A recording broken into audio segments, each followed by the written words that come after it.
ಸದಾ ಜನರಿಂದ ತುಂಬಿ ತುಳುಕ್ತಾ ಇದ್ದಂತ ಸಿಎಂ ಸಿದ್ದರಾಮಯ್ಯನವರ ಕಚೇರಿ ನಿನ್ನೆ ಬಿಕೋ ಅಂತಿತ್ತು. ಜಾತಿ ಗಣತಿ ವರದಿ ಸ್ವೀಕರಿಸಿರುವಂತಹ ಸಿದ್ದರಾಮಯ್ಯ ಹಾಕಿರುವಂತಹ ಆ ಪೋಸ್ಟ್ ಮತ್ತೊಂದು ಟ್ವಿಸ್ಟ್ ಅನ್ನು ಕೊಟ್ಟಿದೆ. ಇನ್ನೊಂದು ಕಡೆ ವಿಧಾನಸೌಧದಿಂದ ತೆರಳುತ್ತಾ ಇದ್ದ ವೇಳೆ ಸಚಿವಾಲಯದ ಸಿಬ್ಬಂದಿ ಕಣ್ಣೀರಿಟ್ಟಿದ್ದಾರೆ.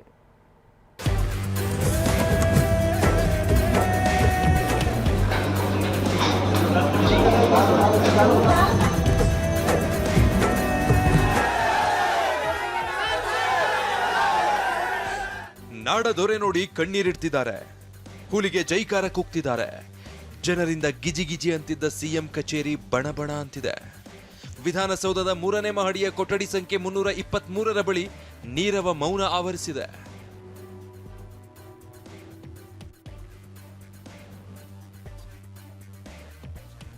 ಸಿಎಂ ಕಚೇರಿಗೆ ಪೂಜೆ, ನಾಮಫಲಕ ಅಳವಡಿಕೆ.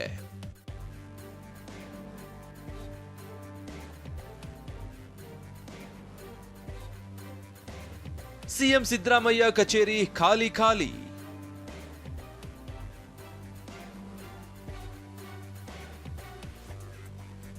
ಇದೇ 3 ವರ್ಷದ ಹಿಂದೆ ಸಿಎಂ ಕಚೇರಿ ಜಗಮಗಿಸಿತ್ತು. ಪೂಜೆ ಪುನಸ್ಕಾರ ನಡೆದಿತ್ತು. ಆದ್ರೀಗ ವಿಧಾನಸೌಧದ 3ನೇ ಮಹಡಿಯ ಕೊಠಡಿ ಸಂಖ್ಯೆ 323 ಖಾಲಿ ಹೊಡಿತಾ ಇದೆ. ಸಿಎಂ ಸಿದ್ದರಾಮಯ್ಯ ಅನ್ನೋ ಈ ನಾಮಫಲಕ ಇರುತ್ತೋ ಇಲ್ವೋ ಗೊತ್ತಿಲ್ಲ. ಆದರೆ ಸಿದ್ದರಾಮಯ್ಯ ರಾಜೀನಾಮೆ ನೀಡ್ತಾರೆ ಅನ್ನೋ ಮಾತುಗಳು ಕೇಳಿ ಬರ್ತಾ ಇದೆ. ಸಿಎಂ ಸಿದ್ದರಾಮಯ್ಯ ಕಚೇರಿ ಬಳಿ ಎಂಟ್ರಿ ಕೊಡ್ತಿದ್ದಂತೆ ಸಚಿವಾಲಯದ ಸಿಬ್ಬಂದಿ ಕಣ್ಣೀರು ಹಾಕಿದ್ದಾರೆ. ಸಿಬ್ಬಂದಿಗೆ ಸಮಾಧಾನ ಪಡಿಸಿರೋ ಸಿದ್ದರಾಮಯ್ಯ ಕೈ ಮುಗಿದು ಸಚಿವರ ಜೊತೆಗೆ ಹೆಜ್ಜೆ ಹಾಕಿದ್ರು. ನಿನ್ನೆ ವಿಧಾನಸೌಧದ 3ನೇ ಮಹಡಿ ಭಾವುಕ ಕ್ಷಣಕ್ಕೆ ಸಾಕ್ಷಿಯಾಯಿತು.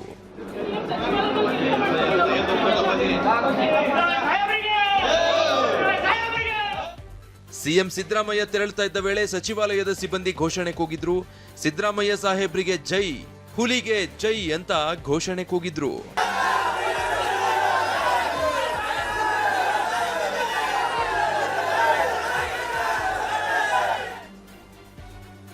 ಸಾಮಾಜಿಕ ಮತ್ತು ಆರ್ಥಿಕ ಸಮೀಕ್ಷೆ ವರದಿ ಸ್ವೀಕರಿಸಿದ ಸಿಎಂ.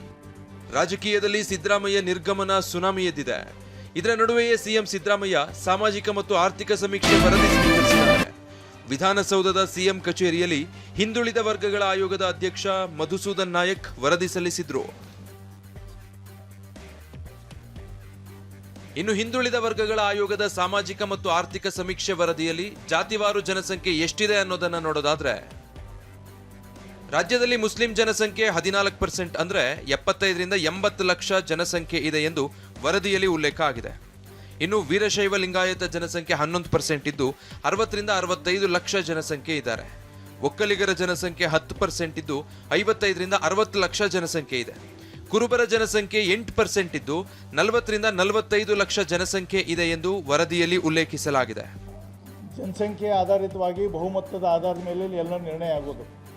ಇಲ್ಲಿವರೆಗೆ ಹೆಚ್ಚಿನ ಬಹುಸಂಖ್ಯಾತರಿದ್ದರೂ ಕೂಡ ಯಾವ ಜನಾಂಗ ಎಷ್ಟಿದೆ, ಅವ್ರ ಶೈಕ್ಷಣಿಕ ಮಟ್ಟ ಏನು, ಅವ್ರ ಆರ್ಥಿಕ ಪರಿಸ್ಥಿತಿ ಅನ್ನೋದು ಗೊತ್ತಾಗಿಲ್ಲ. ಆ ಒಂದು ನಿಖರವಾದಂಥ ವರದಿ ಕೈ ಸೇರಿದರೆ ಮುಂದಿನ ಪೀಳಿಗೆಗೆ, ಅವರ ಭವಿಷ್ಯತ್ತಕ್ಕೆ ಮತ್ತು ಸರ್ಕಾರದ ಯೋಜನೆಗಳಿಗೆ ಯಾವ ಸೆಕ್ಟರ್ಗೆ ನಾವು ಹೆಚ್ಚು ಹಣ ತೆಗೆದಿಡಬೇಕು ಅನ್ನೋದ್ರ ಬಗ್ಗೆ ಒಂದು ನಿಖರವಾದ ಒಂದು ಅಂಕಿಅಂಶಗಳ ಮೂಲಕ ಮುಂದಿನ ಯಶಸ್ವಿ ಹಾದಿಯನ್ನು ಸಾಗಬಹುದು. ಜಾತಿ ಗಣತಿ ವರದಿ ಸ್ವೀಕರಿಸಿದ ಬೆನ್ನಲ್ಲೇ ಸಿಎಂ ಪೋಸ್ಟ್. ಸಾಮಾಜಿಕ ಮತ್ತು ಆರ್ಥಿಕ ಸಮೀಕ್ಷೆ ವರದಿಯನ್ನು ಸ್ವೀಕರಿಸಿರೋ ಸಿಎಂ ಸಿದ್ದರಾಮಯ್ಯ ಎಕ್ಸ್ ಖಾತೆಯಲ್ಲಿ ಪೋಸ್ಟ್ ಹಾಕಿದ್ದಾರೆ. ನಾನು ಮೊದಲ ಬಾರಿಗೆ ರಾಜ್ಯದ ಮುಖ್ಯಮಂತ್ರಿಯಾಗಿದ್ದ ಸಂದರ್ಭದಲ್ಲಿ ರಾಜ್ಯದ ಪ್ರತಿಯೊಂದು ಸಮುದಾಯದ ಜನರ ಸಾಮಾಜಿಕ ಹಾಗೂ ಶೈಕ್ಷಣಿಕ ಪರಿಸ್ಥಿತಿಯ ಪೂರ್ಣ ಮಾಹಿತಿಯನ್ನು ಸಂಗ್ರಹಿಸುವ ಉದ್ದೇಶದಿಂದ ಹಿಂದುಳಿದ ವರ್ಗಗಳ ಆಯೋಗಕ್ಕೆ ಸಮೀಕ್ಷೆ ನಡೆಸುವಂತೆ ಆದೇಶ ನೀಡಿದ್ದೆ. ನಂತರ ಬಂದ ಸರ್ಕಾರಗಳು ವರದಿಯನ್ನು ಸ್ವೀಕರಿಸಲು ಹಿಂದೇಟು ಹಾಕಿದ್ದರಿಂದ ಸಮೀಕ್ಷೆ 1 ದಶಕಗಳಷ್ಟು ಹಳೆಯದಾಗಿ ಸ್ವೀಕಾರವಾಗದೆ ಉಳಿದಿತ್ತು. 2ನೇ ಬಾರಿಗೆ ಮುಖ್ಯಮಂತ್ರಿಯಾದ ನಂತರ ಇನ್ನಷ್ಟು ವೈಜ್ಞಾನಿಕವಾಗಿ ಮಾಹಿತಿ ಕಲೆ ಹಾಕುವುದಕ್ಕೆ ಮರುಗಣತಿಗೆ ಆದೇಶ ನೀಡಿದ್ದೆ. ಸಮೀಕ್ಷೆ ವರದಿ ಅತ್ಯಂತ ಸಂತಸದಿಂದ ಸ್ವೀಕರಿಸಿದ್ದೇನೆ. ಮುಂದಿನ ದಿನಗಳಲ್ಲಿ ಸಾಮಾಜಿಕ ನ್ಯಾಯದ ಅನುಷ್ಠಾನಕ್ಕೆ ಈ ವರದಿಯು ಮಾರ್ಗದರ್ಶಿ ಆಗಲಿ ಅಂತ ಆಶಿಸುತ್ತೇನೆ. ಕರುನಾಡಲ್ಲಿ ರಾಜ್ಯಭಾರ ಮಾಡಿರೋ ಸಿದ್ದರಾಮಯ್ಯ ಸಿಎಂ ಕುರ್ಚಿಯಿಂದ ಕೆಳಗಿಳಿಯೋ ಸಾಧ್ಯತೆಗಳಿದೆ ಅನ್ನೋ ಮಾತು ಸುಳಿದಾಡ್ತಾ ಇದೆ. ಆರ್ಥಿಕ ಮತ್ತು ಹಿಂದುಳಿದ ವರ್ಗಗಳ ವರದಿ ಸ್ವೀಕರಿಸಿ ಸಿಎಂ ಸಿದ್ದರಾಮಯ್ಯ ಮಾಡಿರೋ ಪೋಸ್ಟ್ ಮತ್ತೊಂದು ತಿರುವು ಕೊಟ್ಟಿದೆ. ಸಿದ್ದರಾಮಯ್ಯ ಕಚೇರಿ ಖಾಲಿ ಹೊಡಿತಾ ಇದೆ. ಸಚಿವಾಲಯ ಕಚೇರಿ ಸಿಬ್ಬಂದಿ ಭಾವುಕರಾಗಿದ್ದಾರೆ. ಮುಂದೇನಾಗುತ್ತೆ ಅನ್ನೋದಕ್ಕೆ ಇವತ್ತು ಅಂತಿಮ ತೆರೆ ಬೀಳುತ್ತಾ ನೋಡಬೇಕು. Bureau report, ಟಿವಿ9.